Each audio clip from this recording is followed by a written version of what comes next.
வணக்கம் நண்பர்களே. இன்றைக்கு என்னுடைய சமையல் அறையில் சுவையான சேப்பங்கிழங்கு வறுவல் எப்படி செய்கிறதுன்னு செய்து காட்டுறேன். வாங்க பார்க்கலாம். ஒரு பாத்திரத்தில் தண்ணி சூடு பண்ணுங்கள். தண்ணி கொதிக்கட்டும். இப்போ சேப்பங்கிழங்கு கழுவிட்டு எல்லாமே ஓரளவுக்கு ஒரு சைஸ் இருக்கிற மாதிரி நான் நறுக்கி எடுத்துருக்கிறேன். இது ஒரு 850 கிராம் இருக்கும் உங்களுக்கு.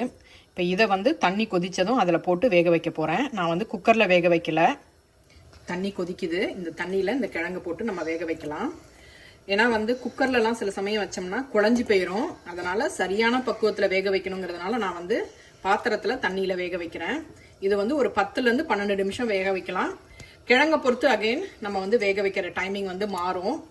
நம்ம கத்தியால் இதை குத்தி பார்த்தோம்னா கத்தி ஈஸியாக உள்ளே போகணும். அவ்வளோதான். குழஞ்சிராமல் வேக வச்சு எடுத்துக்கலாம். 12 நிமிஷம் நான் வேக வச்சுருக்கிறேன். இப்போ நீங்கள் ஒரு துண்டை எடுத்து கத்தியால் இது பண்ணிங்கன்னா ஈஸியாக உள்ளே போகுது, ரொம்ப சுலபமாக.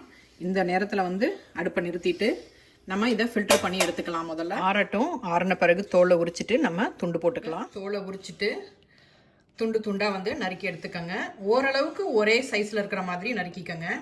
இப்போ இதில் உப்பு சேர்த்துக்கலாம். தேவையான அளவு உப்பு சேர்த்துக்கோங்க. நான் ஒரு 3/4 ஸ்பூன்லேருந்து ஒரு ஸ்பூன் வரைக்கும் எடுத்துக்கிறேன் நான் உப்பு போட்டு குலுக்கிட்டு, இப்போ மஞ்சத்தூள் இதுவும் ஒரு 1/2 டீஸ்பூன் எடுத்துக்கோங்க. அதையும் குலுக்கிக்கோங்க. மிளகாத்தூள் சேர்த்துக்கோங்க. இதுவும் காரம் உங்களுக்கு தகுந்த மாதிரி சேர்த்துக்கோங்க.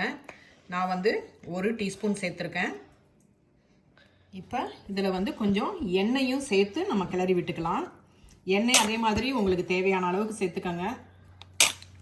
ஒரு 15 நிமிஷத்துலேருந்து அரை மணி நேரம் வரைக்கும் ஊறட்டும். அப்புறமா நம்ம லேசாக வானலில் எண்ணெய் போட்டு வறுத்து எடுத்துக்கலாம். அடுப்பில் இரும்பு கல் வச்சுக்கோங்க. அதில் அந்த கல் நனையிற அளவுக்கு நம்ம அந்த எண்ணெய் ஊற்றினா போதும்.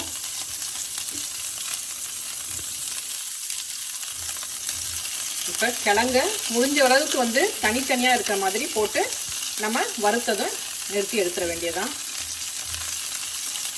அப்பைக்கப்போ நல்லா பெரட்டி விடுங்க. அப்போ தான் எல்லா பக்கமும் உங்களுக்கு வேகும்.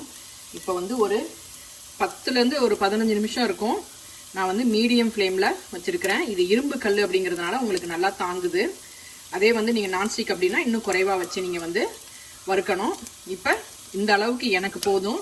உங்களுக்கு இன்னும் நல்லா வறுபட்டு வரணும் அப்படின்னா நீங்கள் இன்னும் கொஞ்சம் நேரம் வச்சுருந்துட்டு நீங்கள் அடுப்பை நிறுத்திடலாம். இப்போ சேப்பங்கிழங்கு வறுவல் தயாராகிருச்சு. ரொம்ப ரொம்ப ரொம்ப ரொம்ப சுவையாக இருக்குது. எளிமையான சுவையான சேப்பங்கிழங்கு வறுவல் தயாராகிருச்சு. இதை நம்ம சாம்பார் சாதம், ரசம் சாதம், தயிர் சாதம், இந்த மாதிரி கீரை சாதம் எல்லாத்துக்குமே இதை நம்ம தொட்டுக்க வச்சு சாப்பிடலாம். குழந்தைங்களுக்கு கண்டிப்பாக ரொம்ப ரொம்ப பிடிக்கும். இந்த ரெசிபி உங்களுக்கு பிடிச்சிருந்ததுன்னா என்னுடைய வீடியோவை லைக் பண்ணுங்கள், ஷேர் பண்ணுங்கள், சப்ஸ்கிரைப் பண்ணுங்கள். என்ஜாய். தேங்க்ஸ் ஃபார் வாட்சிங்.